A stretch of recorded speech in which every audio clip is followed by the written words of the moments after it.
devotee, the expansion, the incarnation, the Shakti, and the devotee.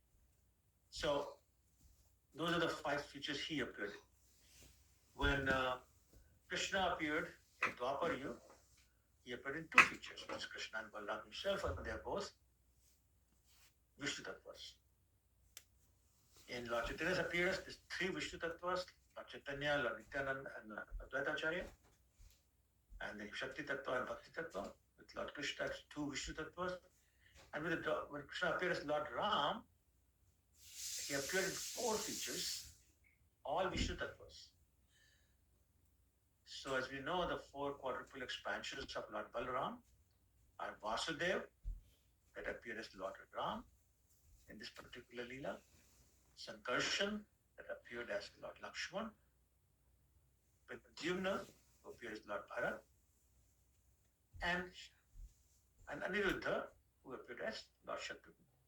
So this is the first and only time that I'm aware of, maybe somebody can correct me, that all four Vishnu Tattvas, the four quadruple expansion, appeared together to perform their pastimes. Now, as we know, whenever Krishna appears in any incarnation and explains that to Arjuna in Bhagavad Gita, chapter 2 actually, and he says, sorry, chapter 4, excuse me. Yidai dharmasya glare bhavati bharata abhidhyana dharmasya tadatmana jamya. Whenever this decline of religion and rise of irreligion, I appear.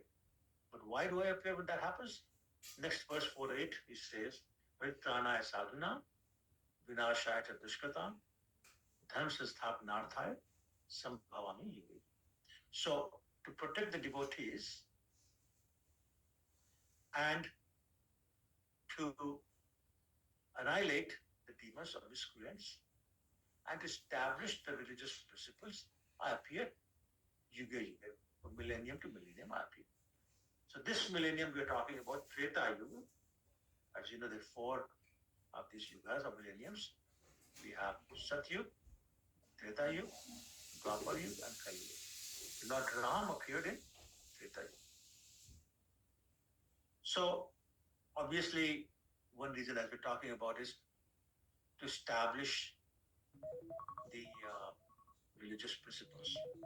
Yamraj told the same thing to his servants, Yamdas. Dharman to Sakshat Bhagavad Pradita.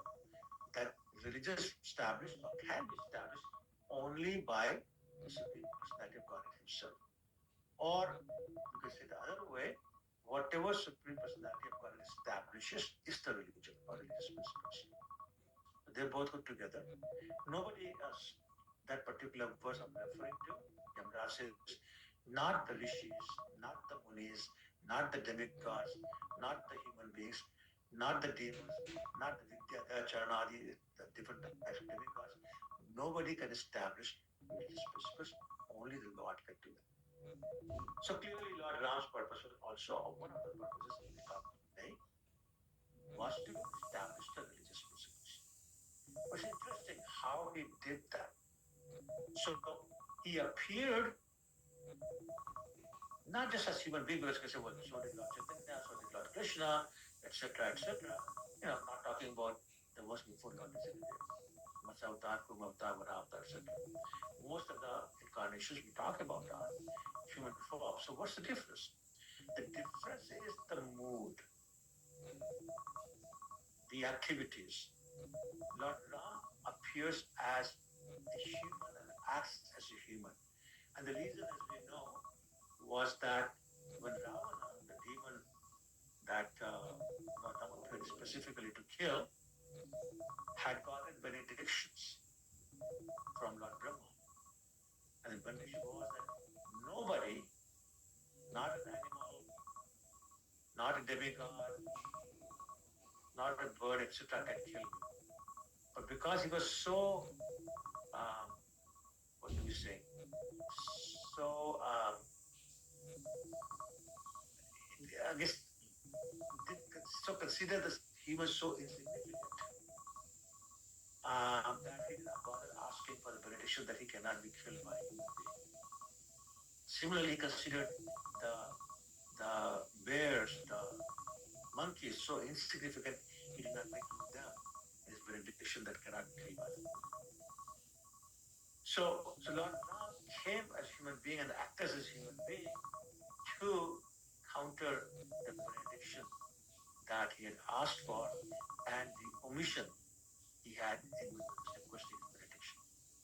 So that's one of the reasons why Lord Ram acted as a human being, a man, and therefore is known as Purusha. But not just any ordinary Purusha. Purushottama means the best among men. But not just Purushottama, but Maryada Purushottama. Maryada means religious principles, social principles, customs, regulations, rules and regulations, etc., etc. And he kept all that and he acted in that mood of upholding the religious principles, therefore known as Maryada Purushottam Ram, as opposed to Krishna, who appeared as Leela Purushottam Krishna.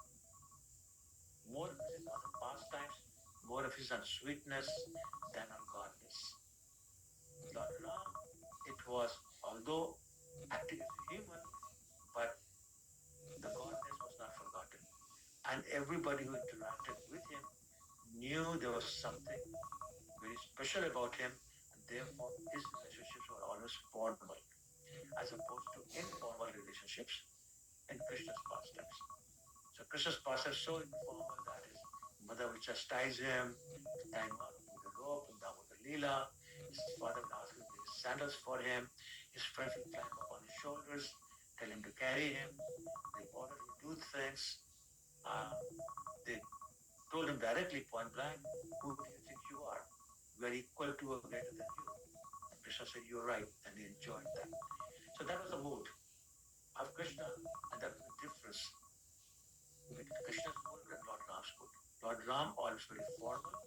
And even though acting like a human being, but having something special about him that people treated him with respect and some distance. Even to the point where when he made friends, the friends were also a little bit formal. So, for example, he made friends with Sugriva, he made friends with Vibhishan, he made friends with Hanuman. But every time he would come forward to embrace them and extend his arms like that, suddenly you find that they are bowing down, touching his lotus feet, as opposed to being embraced by him.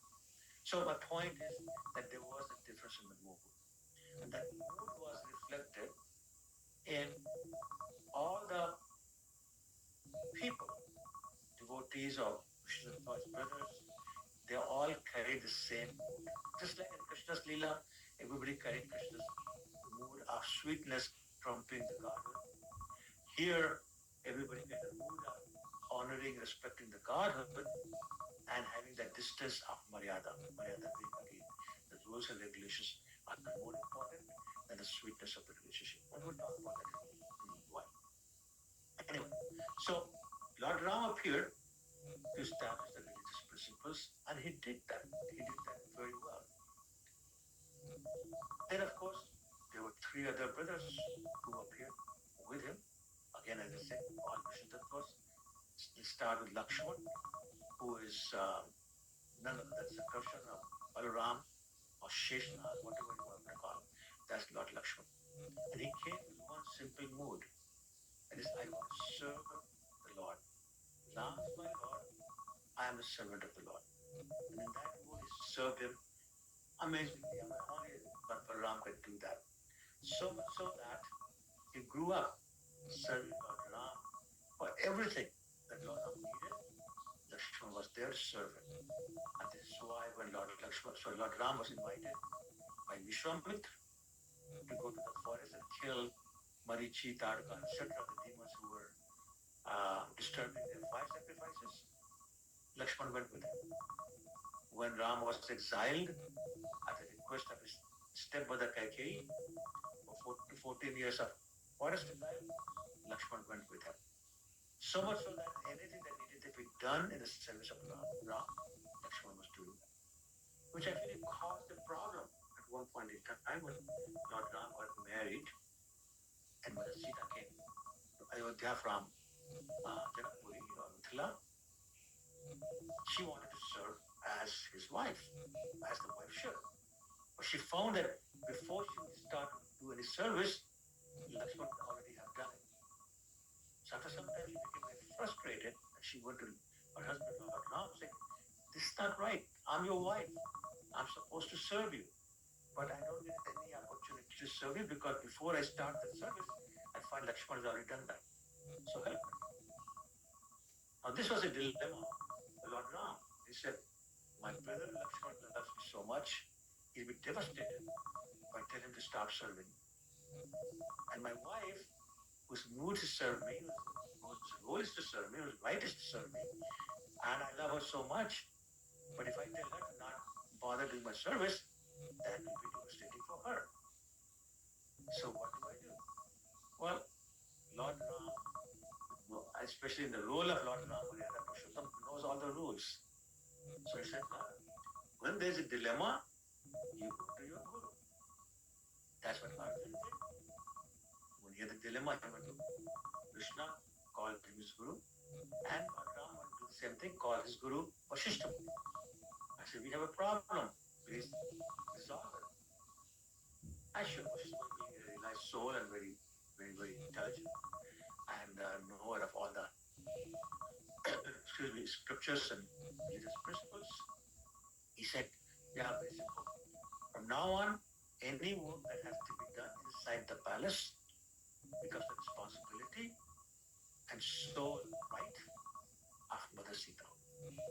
Any work and service that needs to be done outside the palace becomes the sole obligation, the sole right, sole authority, and sole duty of Lakshman." And that was the division of labor he established, and they honored him for the rest of their lives. So anyway, my point is, Lakshman was serving the Lord. So he was the servant of the Lord.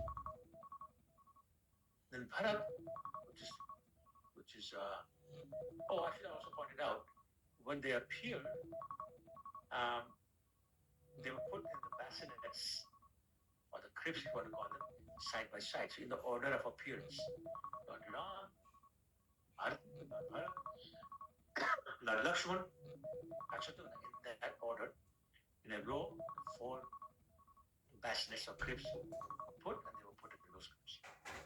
But they keep crying. They kept crying. They wouldn't stop crying. So everybody tried their formula and nothing worked. So finally, Vashishta was called again. That we don't know what's going on. Please help us. Excuse me. So Vashishta said, "I know what the problem is. You put Lakshman beside Ram and you put Shatrughna beside Bharat, and they will stop crying." So they did that, and sure enough, they immediately stopped crying. So right from birth, they established up a hierarchy there. Excuse me. Lakshman will serve Ram, Shatrughna will serve Bharat. And at that time, the naming ceremony also happened. Lord Ram was given the name Ram because Ram is someone who is dear to everyone, someone who will please everyone by his mannerism, by his manners, by his looks, features, and by his activities and actions. So therefore, Lord Ram was given that name, and of course, as it turns out that we know from the story of Ramayana that he was very much loved by not just his parents, his stepmothers, but everyone who knew him in the city also. The whole state of Ayodhya was in love with him. Lakshman, he said, "Your name is Lakshman." The definition of Lakshman is Lakshmi Sampanno iti Lakshman. So actually the whole verse is Lakshmi Sampanno Bahir Prana Ipara. The person who's the most richest,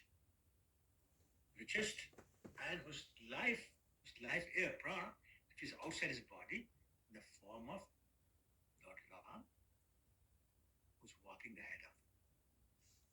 So anyway, so Lakshman would be serving Lord Ram in that way.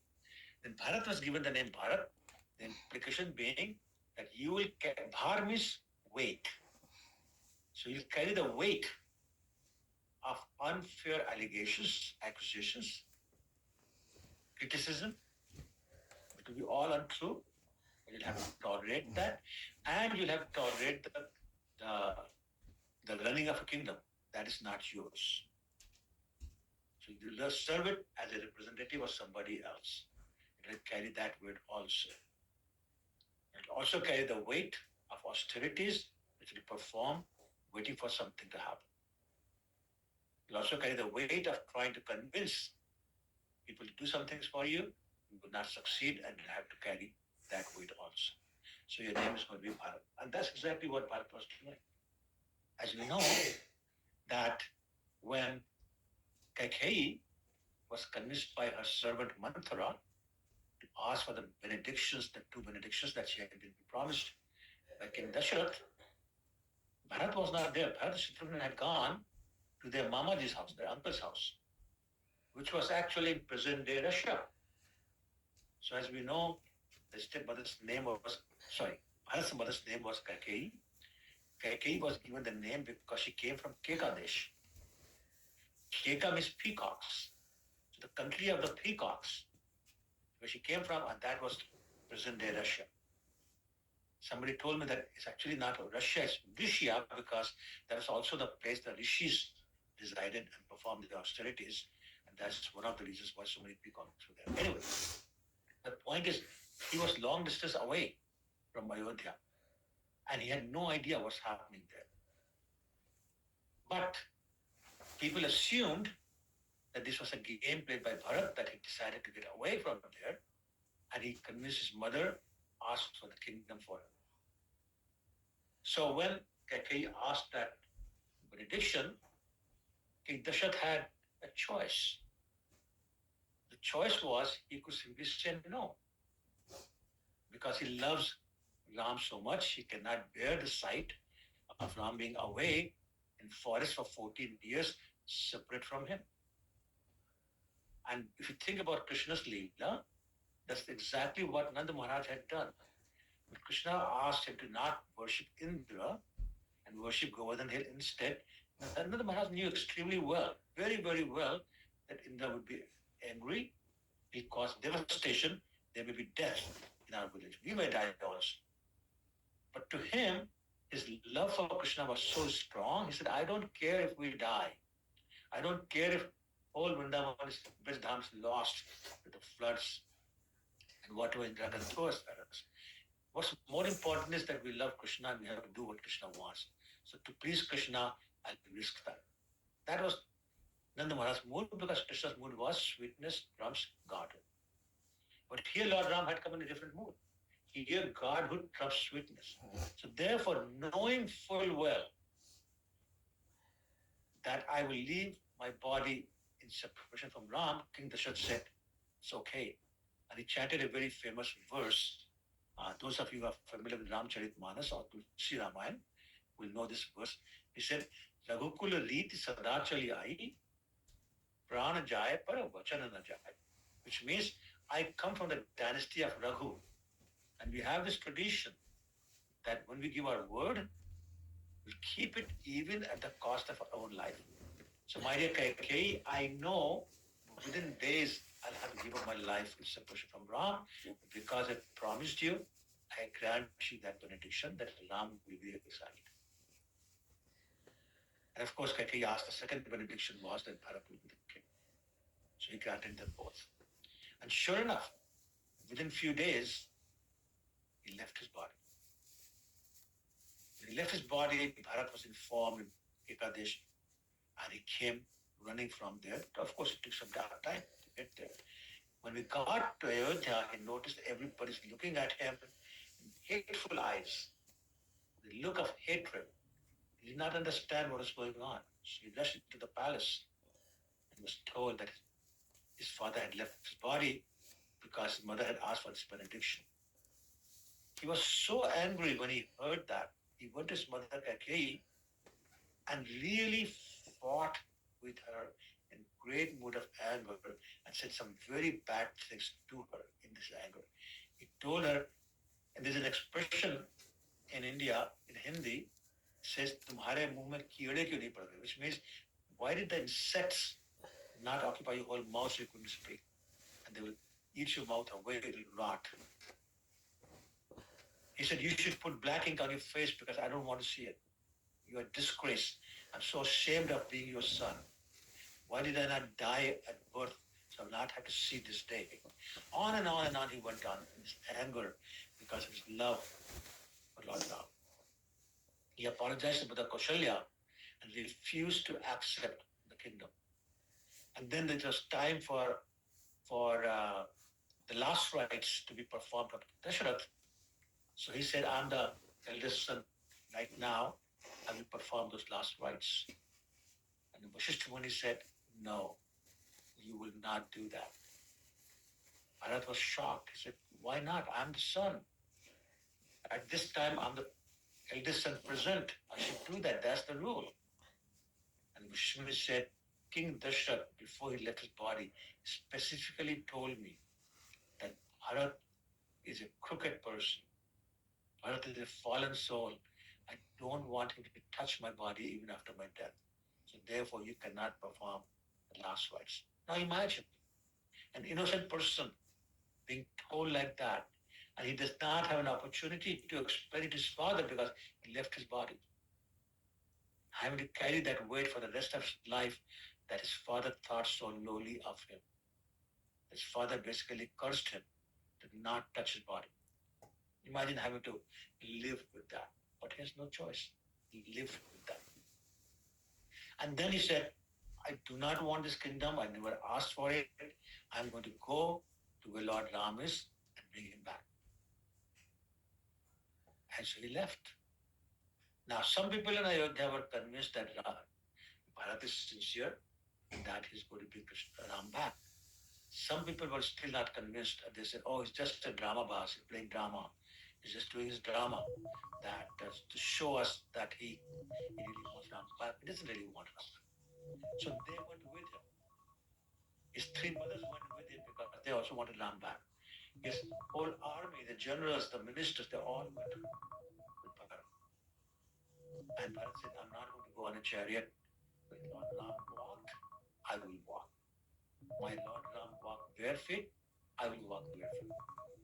And he went walking to where Lord Ram was.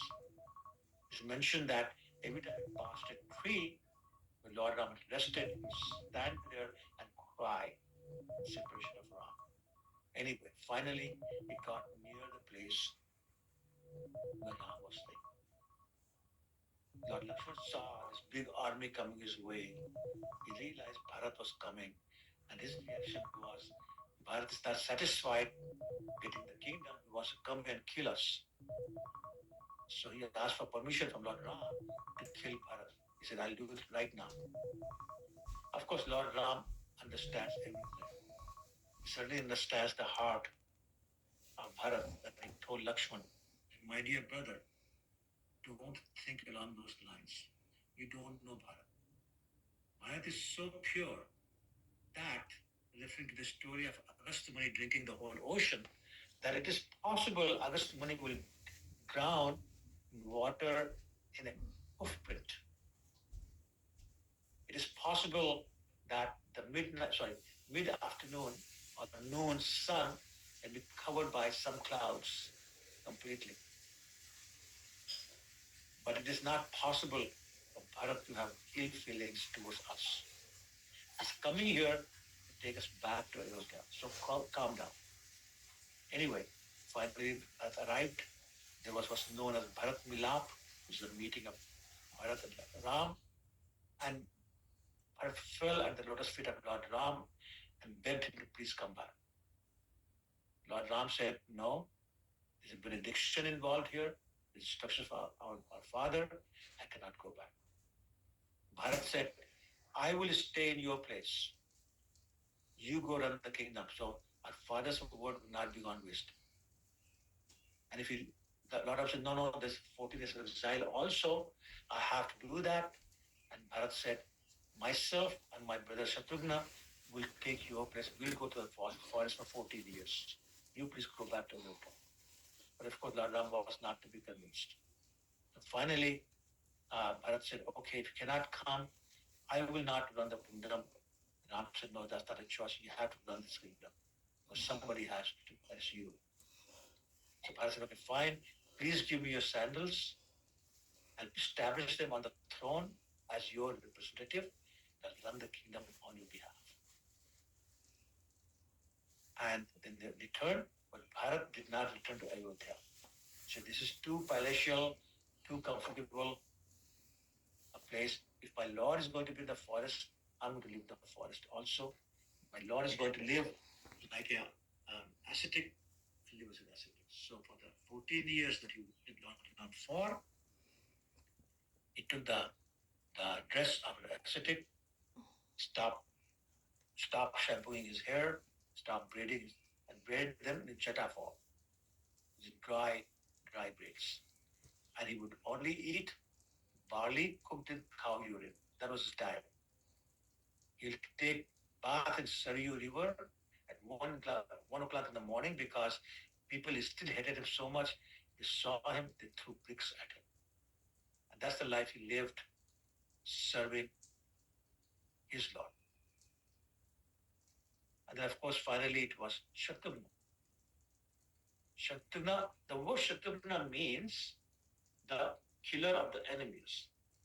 It's a very interesting name because all his pastimes, Shatrugna killed only one demon, and that was Lavanasur when he went to Mathura, when he given the kingdom of Mathura to rule. So why that name? Well, Shatrugna also, we know from Bhagavad Gita that our mind can be our friend and can be our enemy. But most of the time, for most of us conditioned souls, is our enemy. Shatrugna is the one who kills the demon mind. In other words, controls the mind. So hence the name Shatrugna. So now, I've explained the meanings of those names. I want to go back to the point that I started with. They all had their service. So Lakshman's, Lord Ram was the Lord and he served as the Lord. And as Vishnu served as the master. Lord Ram served as the master. Lord Lakshman served as servant of the Lord. It's called Vishesh, this special service. Then Bharat's service is a little bit higher. Why? Because he served in separation.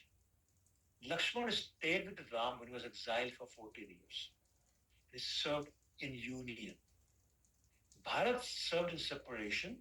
When the Lord Ram was in the forest for 14 years, Bharat stayed in Nandigram near Ayodhya. He served him from there in the mood of separation. So that's basically the mood of the gopis, which is obviously considered higher mood than rest of us because they basically knew only one thing, that is how to serve Ram and give up everything else.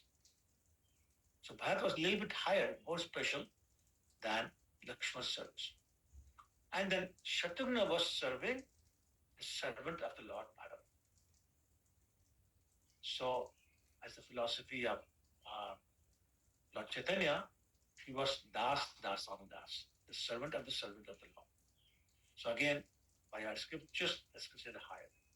So we have four servants. Sorry, yeah. So first, the Lord Himself serving as a master. Lakshman having a special service serving the Lord under all circumstances, all the time. So you talk about ahataki apratihata service.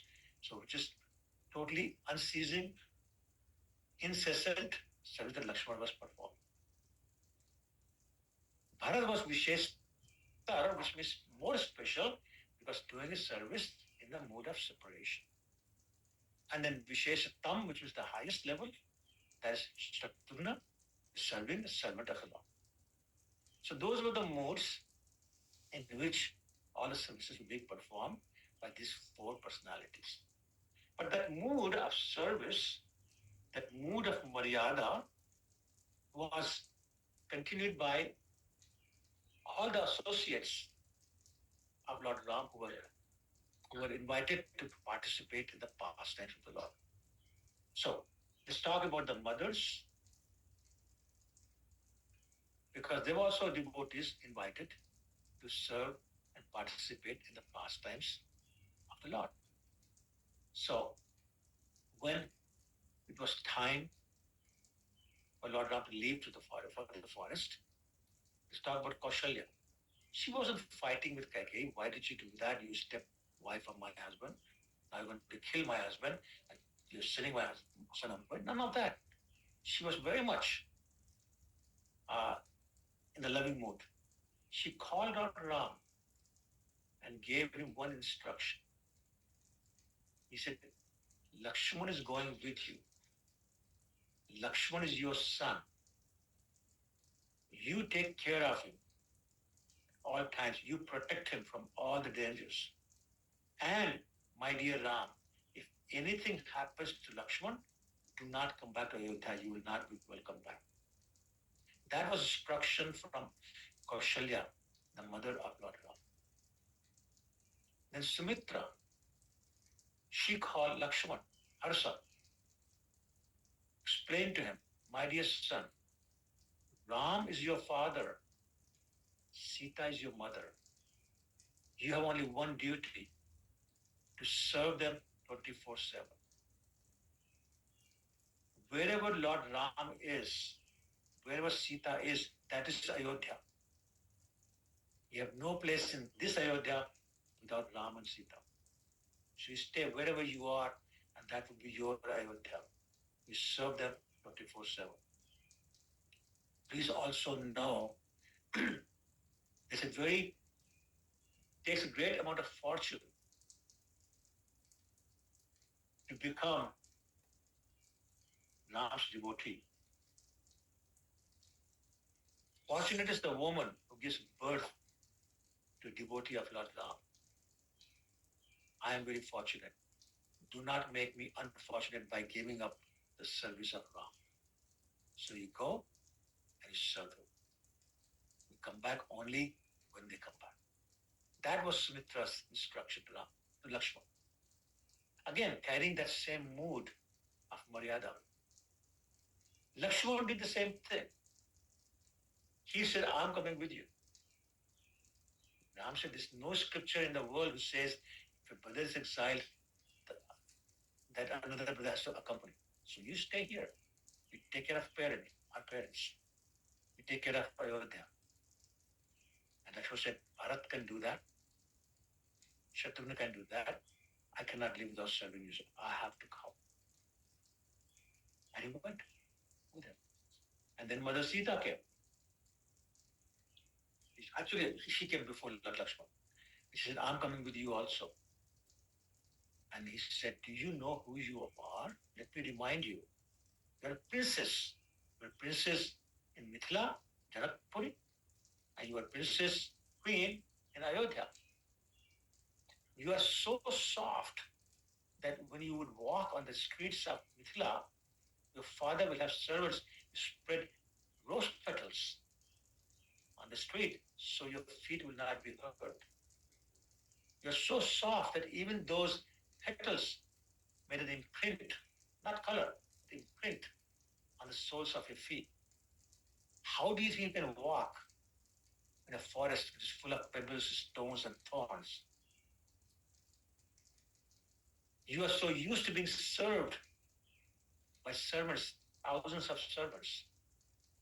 How would you live in a forest with no servants and instead you'll be serving me? So therefore, my dear, please stay here. I'll be back in 14 years, don't worry.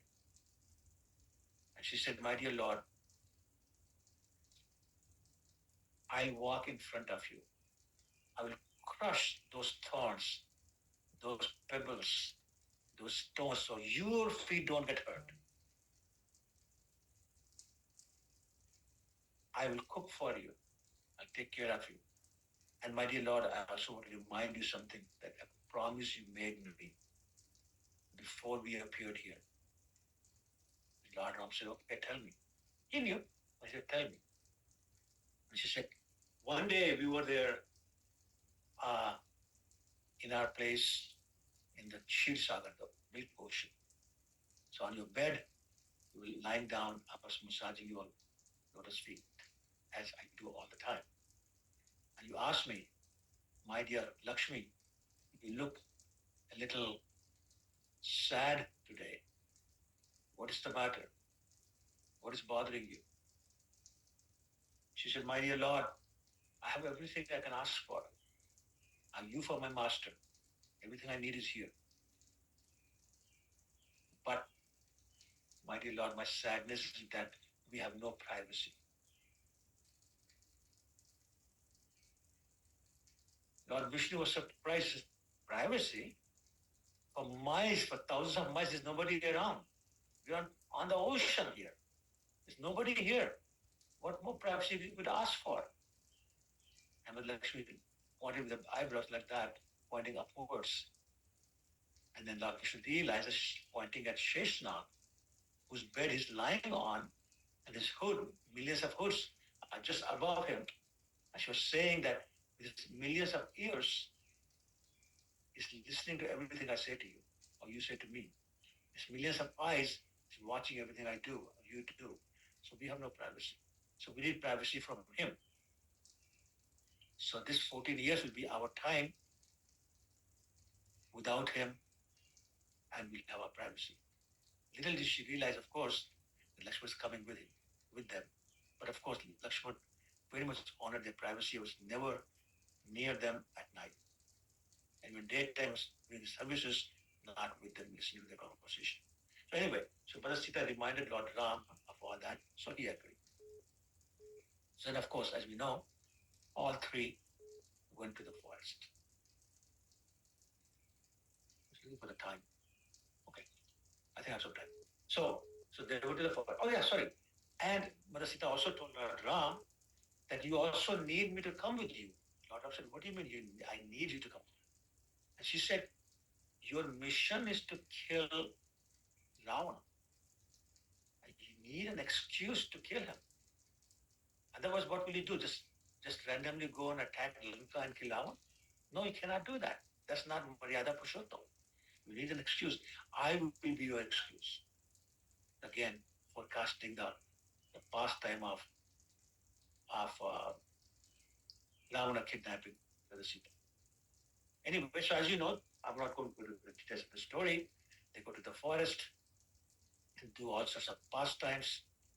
And then one day, when Sita is sitting there with him, and she said, I have a question for you. Rama said, yeah, sure, what is it? She said, you came to the forest dressed as an ascetic, but you brought your bow and arrow with you. Sorry, here is Kshatriya or as a Brahmin? And if you here as both or Kshatriya, then how come you never used that? I never seen you use your bow and arrow. So what's happening? And Lord Ram said, just give me a few more days and you will see. Sure enough, a few days later, Ravana's sister, Shupnakha, showed up and decided that she wanted Ram as her husband. Being a lusty woman, Ram being so handsome, she came and approached Lord Ram if he would marry her. And I think for the first time in all the past lives, Lord Ram, he decided to use some humor. So that humorous mood, he said, I'm married. My wife is right here. Sita is sitting right there. It would not be appropriate. I've taken the vow of one woman man this time. And so why don't you marry Lakshman, my brother? He's very handsome also. So she said, oh, that makes sense. So she went to him and said, please marry me. I'm so beautiful. Lakshman knew what Lord Ram's doing, so he decided to play along.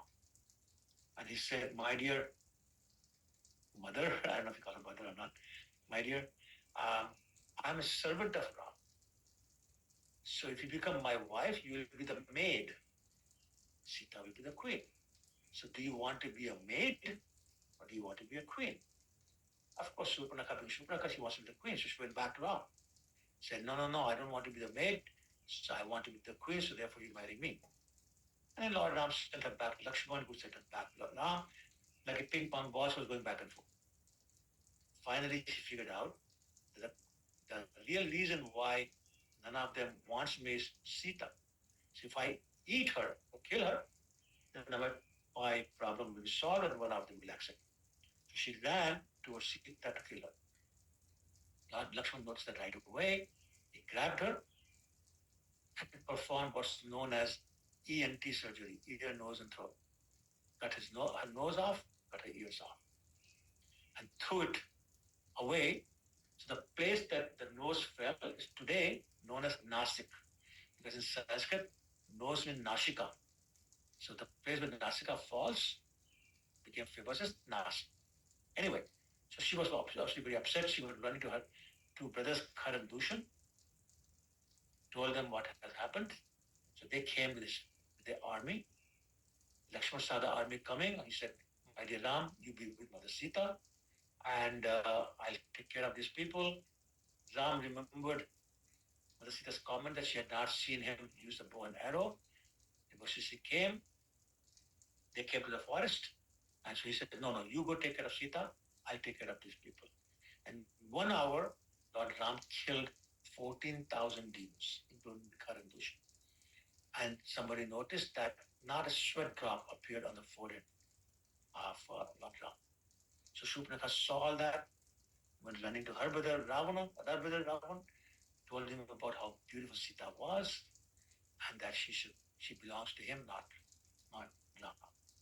Again, you know the whole story.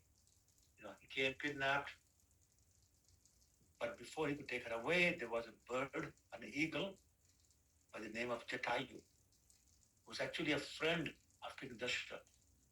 He saw he saw a woman. He wasn't sure Sita being kidnapped by Ravan, and decided he wanted to stop her. So he fought with him. No weapons, just his wings and his beak and his claws. But very quickly, you know, sometime went by, but not very long, uh, Ravana chopped off chopped off his wings, as a result of which he fell down mortally wounded. In the meantime, Ram and Lakshman realized Mother Sita had been kidnapped. They were looking for her. They came upon Jetayu. They asked him what had happened. He told the whole story. He also introduced himself as a friend of Dashrath, that he had met Ram also um, not too long ago. Lord Ram asked him a very simple question. He said, "You are a very old man, much, much older than Rama, not anywhere near as strong as Rama. You have no weapons. Ravan has celestial weapons. You have no chariot. Ravan was on a chariot. Why did you fight with Ravan? You know there's no way you could win." And here's the service mode and Maryada of Jatayu, the eagle. He said, "My dear Ram, I knew extremely well that I have no chance, that I'm fighting to die. But I knew that Ravan is taking Sita away in a muhurta, it's like time of the day, known as Vindhya. In that muhurta, whatever you do, you're successful. Whatever you're taking with you will never return. But the next muhurta or moment is called punarvasu, which means you will not be successful, and whatever you're taking with you will come back. So all I wanted to do was delay Ravana by 48 minutes, which is the duration of a muhurta. If I could just fight with him for 48 minutes and keep him here, then the muhurta will change punarvasu, then I know Ravana will not succeed. Whatever he's taking with him will return. So that's all I wanted to do. So I'm giving my life just for that, so that make sure Sita comes back. Saying that, he gave up his life in the arms of Lord Ram. That's the maryada of a bird. Of course, Lord Ram performed the last rites as if he was his own father. So anyway, the whole point I've been trying to make is that everybody with Lord Ram was into upholding these religious principles and performing these sacrifices. Further on, as they were looking for Sita, they met Hanumanji, who then took them Sugriva, who said, "Yes, I did see a woman crying as she was being taken on a plane. She was throwing her ornaments to the floor, to the ground. We collected all those ornaments. Please see if they belong to your wife Sita. So Lord Ram said to Lakshman, see if you recognize any of these ornaments. And Lakshman said, my dear brother, I never looked at Sita above her ankles. So I can only recognize her ankle belts. I would not know her necklace, her armbands, her earrings. I never looked at. And then he saw the ornaments. He said, I do recognize this ankle belts. So yes, ankle belts belong to Mother Sita. So by assumption, by reference, inference, we can say that yes, these are Mother Sitas. So then, as you know, they attacked. They planned to attack Lanka. Hanumanji went there, met Mother Sita, and after some time, Vibhishan decided that he was going to defect, give up his brother Ravan, and take the shelter of Lord Ram. So he came across the ocean from Lanka, came to where Ram was, preparing for attacking Ram. When he came there, he said, I'm here to surrender to Lord Ram. Now there was big discussion there. Some people are saying, no, no, no. The enemy of our brother of an enemy cannot be our friend. He's here as a spy, kill him. Some people are saying, no, he's just surrendering, therefore he should be protected. The different opinions were being given. So Lord Ram asked Hanumanji, what should we do? And Hanuman said, no, we should give protection because I surrendered to you. Anybody who surrenders to you is worthy of protection. And Lord Ram said, I agree with you. Lord Ram said, anybody who surrenders to me even once, I will protect. That is my mission, that is my mood, and that is my promise. And he said to Vibhishan, I give you the kingdom of Lanka. And somebody said, wait a minute, you cannot give the kingdom of Lanka. Ravan is still there. Lord Ram said, I will either kill him, or if he wants, he can surrender to me. And somebody said, if Ravan surrenders to you, you have already given the kingdom of Lanka to Vibhishan. What kingdom will you give to Ravan? He said, I will give him the kingdom of Ayodhya. So he'll give kingdom of Ayodhya to Ravana. And somebody said, well, you cannot do that. You've given that kingdom to Bharat. So what will you do with Bharat? Lord Ram said, I'll give him the kingdom of Vaikuntha. So Bharat will rule over Vaikuntha. Somebody said, wait a minute, but you are the king of Vaikuntha. What will you do? Where will you go? And Lord Ram said, I will reside in the heart of Hanumanji. That was the position of Hanumanji in the heart, mind of Lord Ram. Anyway, so I'm going to conclude by saying that Lord Ram's mission was not just to establish the religious principles, but to show the world and teach by example how to respect the religious principles, the rules and regulations, and how to treat everyone with respect and love. And that was the main um, message of Ramdev. So with that, I stop. I say, Jai Shri Ram, Shiva Ramchandra ki Jai, Sitaram Hanuman, Lakshman Hanuman ji ki Jai. Thank you very much. Have some time. Any questions or comments? You're welcome. Hare Krishna.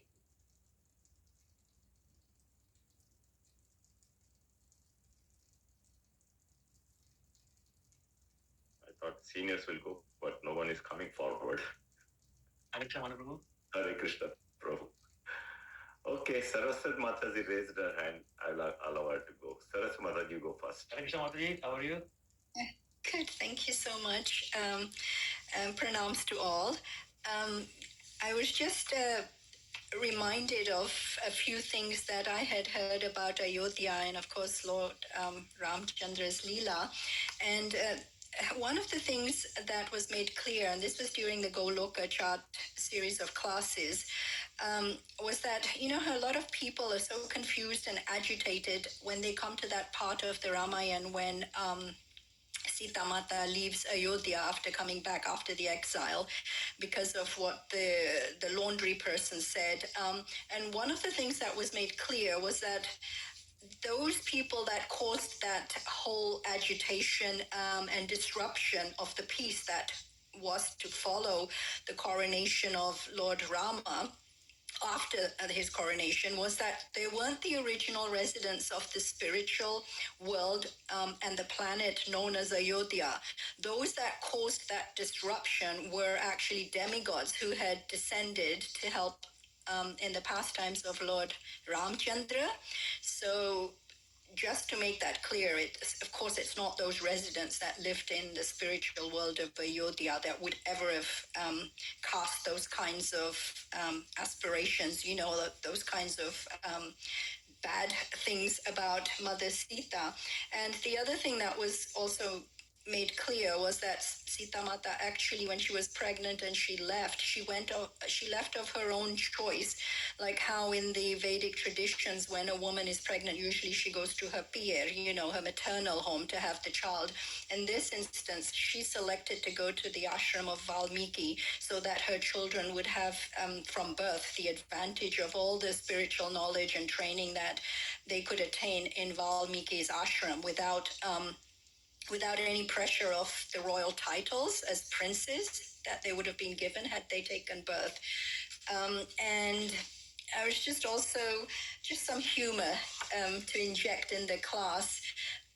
Kumbkaran, Ravana's brother, when he was asked for the boon from Lord Brahma, of course he made a mistake in his Sanskrit, and instead of asking for Indra Asan, the position of Indra, he said Nindra Asan, so he got the position of Nindra Devi, the goddess of sleep, and in fact he married her, it's said.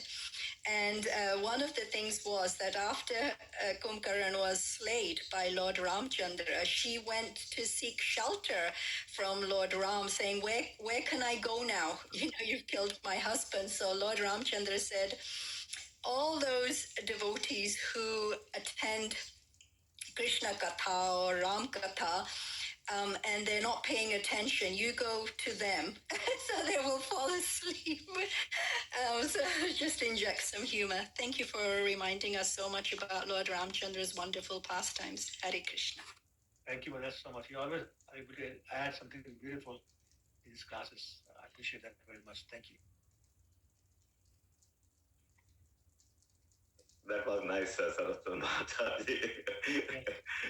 Putting that, now I know why I sometimes sleep myself. Thank you, Rupanga Prabhu.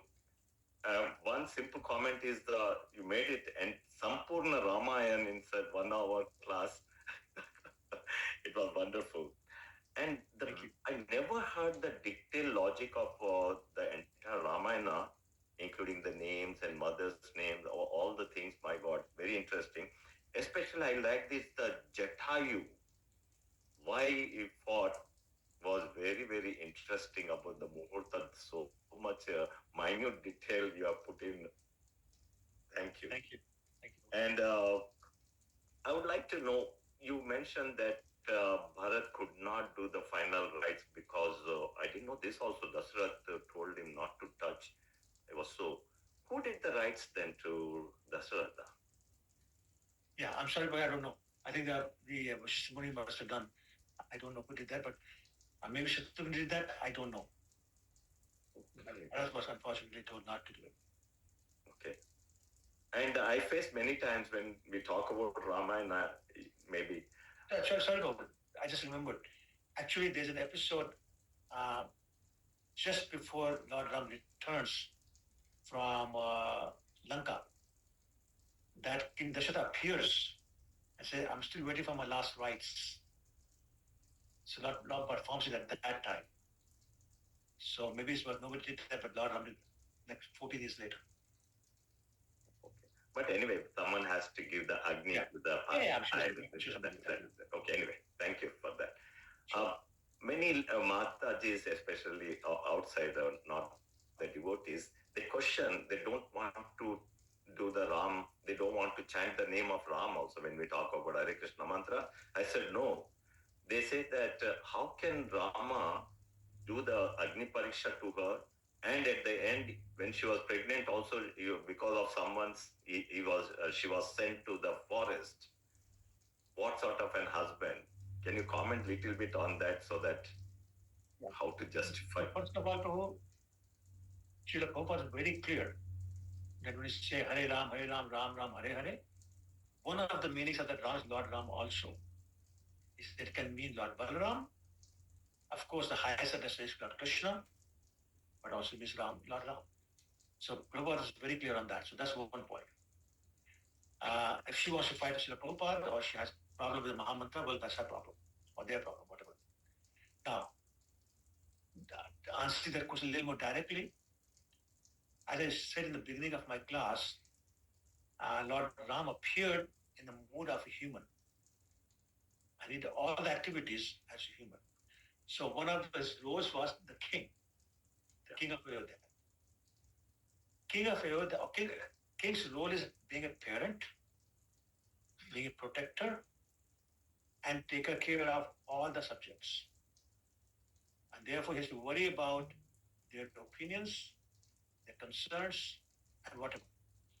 As a matter of fact, Lord Ram was so concerned about their opinions that he, along with his one of his chief ministers, Sumantra, would wander.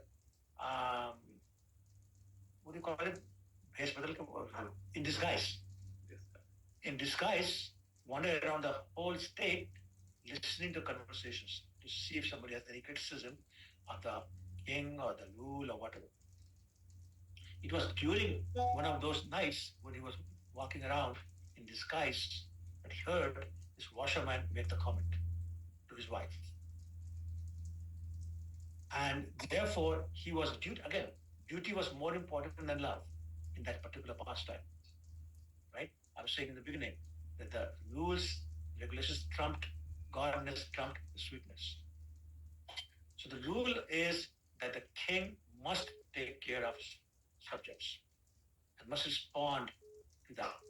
And therefore, if the criticism is there, how can the king be with a woman who has spent time with another man? And this washerman was telling his wife that she spent an evening for whatever reason with a different man. And he was saying, I cannot accept you, even though Lord Ram accepted it after she spent a year with Ravan. And he said, I have to react to that. So he had a conversation with Mother Sita. He said, I have to do this, I'm sorry. And some versions said that he actually did not tell Sita, to Lakshmana to just drop her. Yeah, that's right. He did. And regardless, the point is that he had to perform his duty as a king and react to the comments of the subjects of the kingdom. So once again, it was a duty that he was performing, not being heartless or anything like that. He was so heartbroken for 13,000 years to perform a fire sacrifice with the deity of Mother Sita. It wasn't like as if, okay, now I've got 3 other wives, I'm going to enjoy my life. He became basically a ascetic king. He gave up all his wealth to the rishis, the munis, the brahmanas. Of course, they returned it to him after accepting it, but he wasn't having any of this. He gave it all in charity. Whole thing, the whole kingdom he gave in charity. And spent the next 13,000 years in the fire sacrifice. He didn't do it for his pleasure. He did it out of duty.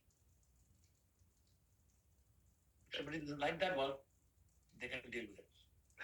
I'm sorry, that's the fact. I mean, we can't criticize the Lord like that out of our own ignorance. Thank you. We even hear that Rama didn't sleep in his wonderful cot and bed. He was also down on the floor because he got right. sick. Yeah, that's right. He was living an ascetic life. That's right. I remember that. He wasn't having a great time.